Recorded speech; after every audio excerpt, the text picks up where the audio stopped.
I think, again, this has been said, it's been said nationally, it's been said probably by every coach that walks up in front of the podium, that, but witnessing it today when one of our players and concern is, what's happening in Houston. Those, the Auburn family needs to know that we have players here that have now been affected by that. And so, just we keep them in our thoughts and prayers. But as far as where we are, obviously game week, and we've had a lot of work this fall camp. I think there's been a lot of positive. We've got a lot of young guys, a lot of reps, which was very, very positive. We mixed and matched a lot, some by design, some not by design, with little nicks and bruises here and there, but nothing that would prevent anybody from being ready to go. Having said that, I think that the biggest thing that we've got to accomplish, that we just keep pounding in their head, other than their assignments and their fundamentals and technique, is this game, or any game we play for that matter, it's not about the opponent, it's not about where we play, what time we play. It's about unbelievable Auburn Tiger effort. It's about physical and mental toughness. It's about tackling, and to get them to understand that the focus to do that is hard. It's hard to accomplish, and so we work really, really hard on making sure that they understand that they've got to go out there and play every play like it's the most important play in the game, because it's got a life of its own. When it's over with, there's nothing you can do about it. You got to go to the next one, and then you got to play it like it's the most important play in the game. And you got to do that starting Saturday for the remainder of the season. It's not going to stop. It just will keep going that way, and that's going to be our focus. It's not ever about whether it's a conference game, whether it's a non-conference game, who the opponent is, who the opponent's not. We're not going to be any different this week in the way we approach things that we approached them. We'll approach it next week, or the following week, or the following week. It's the same approach to go out and try to be a dominant football player and affect others around you, both on the opposing team and on your team, by the way you play. And so that's been kind of the focus with it. We've got enough young guys in the group that we've had to spend a lot of time on that. Questions? In the spring, Rodney had said that Big Cat was a buck. He's like the very definition of a buck. On a depth chart, he's at defensive end. I guess kind of just take us through the process of that. Well, he's gotten a little bit bigger, and of course his evaluation coming out of high school and the style of play was, we knew that he probably would grow into that, mature into that. We wasn't sure how long it would take. He's such a smart young man. He's physically strong. He's a very good technician. So the matriculation to that position was pretty fast with him, and so kind of had Nick Coe there, and of course we moved TD there, and so it just kind of made us balance things up a little bit better and kept us from having a logjam.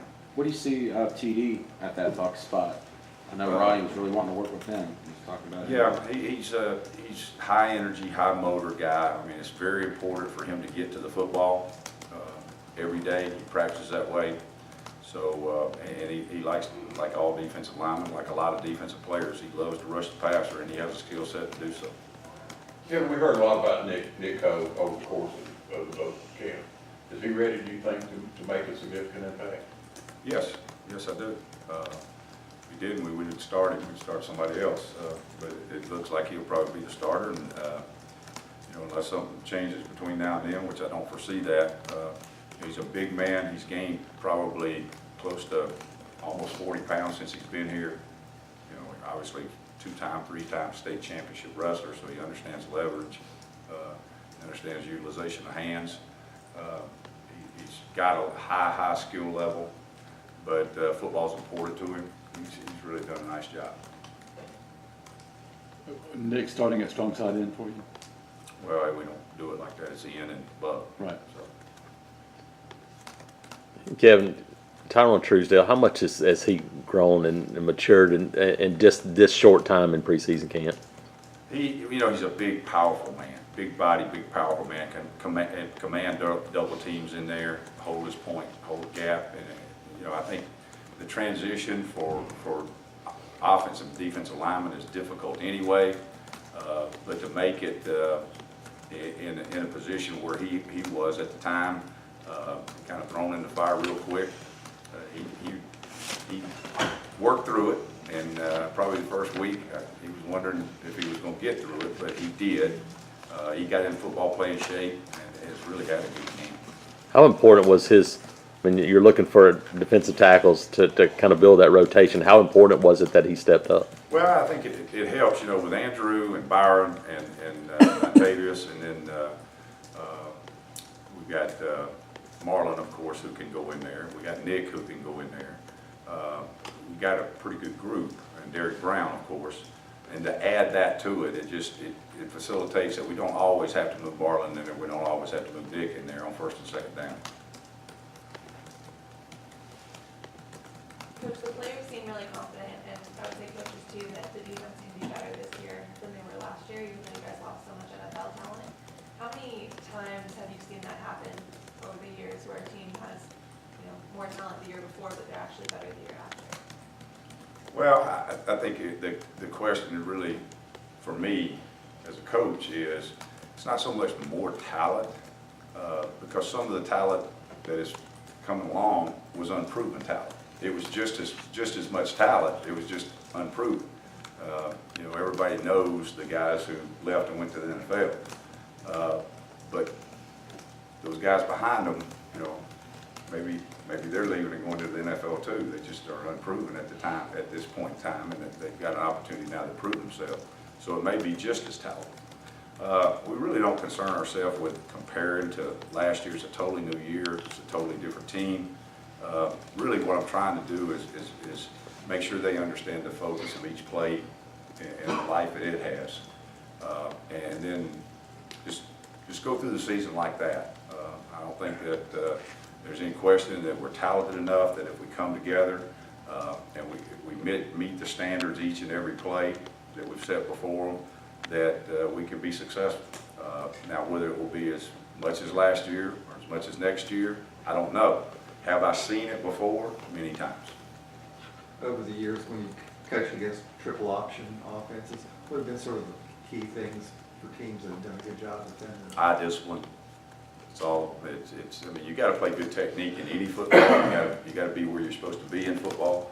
But eye discipline is so key there. If you've got the pitch, you got to take the pitch. You've got the dive, you got to take the dive. You got to take the quarterback. And guys start drifting with their eyes and lose focus with their eyes, and now the pitch man's 2 steps further in front of him than he should be, or the quarterback's 2 steps closer to him than you should be. It's eye discipline. Ken, how many guys do you think on this defense have played against a triple op? There's not many out there anymore, is there? It's rare. It's rare. I mean, even in high school ball, everything's spread. Occasionally you'll see one, but I don't know, but very few probably have. Does that make it tougher?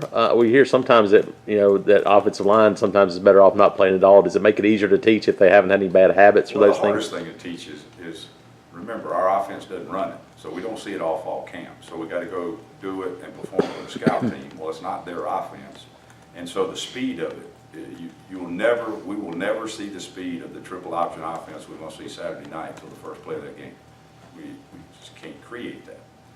So you do it a lot of different ways to make sure that their eye discipline is right. Practice a lot without a ball. I know that sounds crazy, but the center snaps a piece of leather, literally a piece of leather. It flaps on the ground. The quarterback doesn't have a ball. He rides the fullback, comes out and got the pitch. And so if you've got that guy, you're going to have to tackle him because you got to assume he's got the ball. Because everybody wants to chase the ball, and so we create eye discipline that way.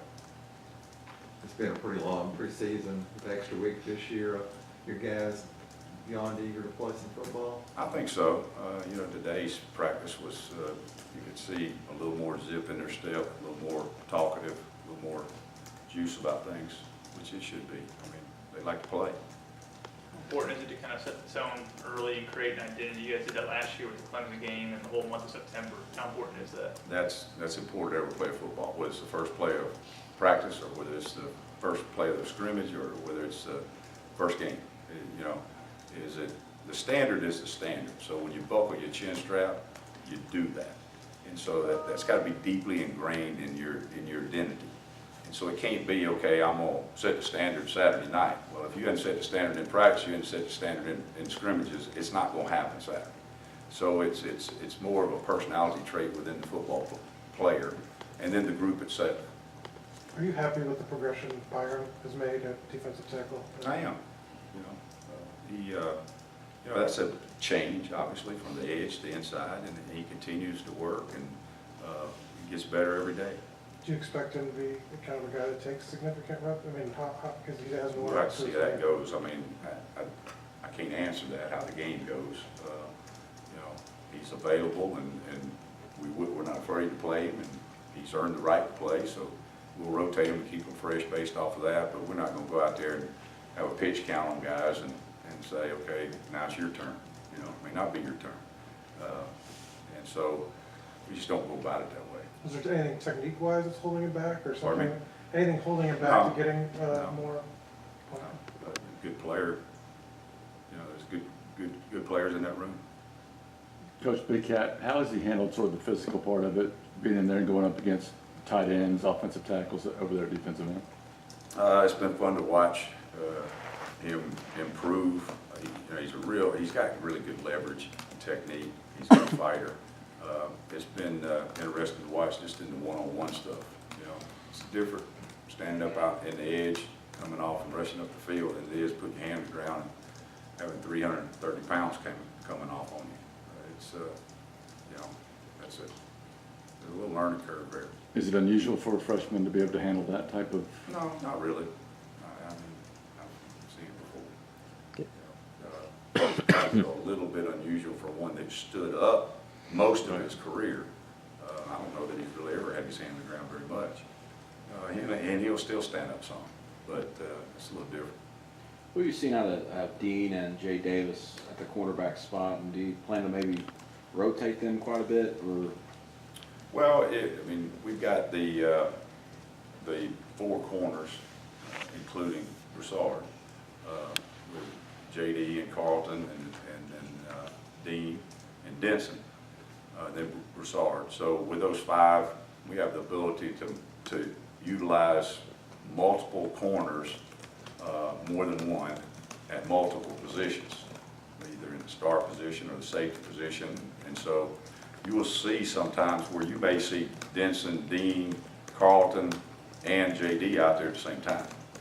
So, I mean, that's half the day in practice. Trayvon Litter, the next guy behind that five. Mm-hmm.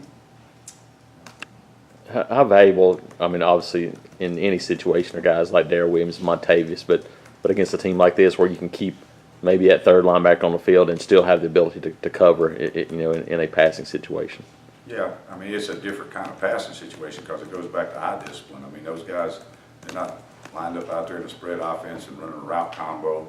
And so curl flat combo, they're faking the run, faking like they're going to cut you, and they've already cut you about 7 times in the game, and all of a sudden their head pops up, and now they're running in the seam, so it's a little bit different. But, you know, we've got linebackers who can run with that. Now we've had to work real hard on eye discipline because it is different. Kevin, is there a concern that Marlon has had to play catch up this preseason camp and might not be ready as much as you'd like him to be? I think it would probably be, the only thing that might be is football playing conditioning. Everything else is fine. He's got a lot of games under his belt at a high level, a lot of snaps.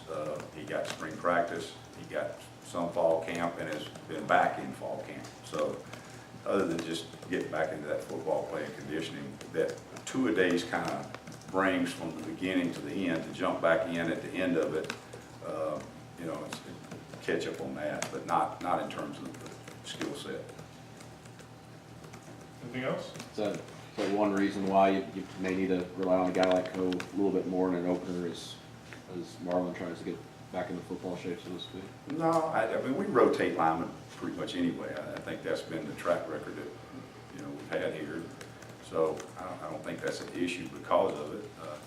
And maybe he is in football playing shape. It's just been a little bit cooler this week, and a couple times last week it rained, and so that changes the temperature, which we had that stretch that he missed that we were out there and it was, 100 degrees. You missed that. Yeah, I mean, it's hard to recoup that, but I don't see it being a factor. Right, Coach.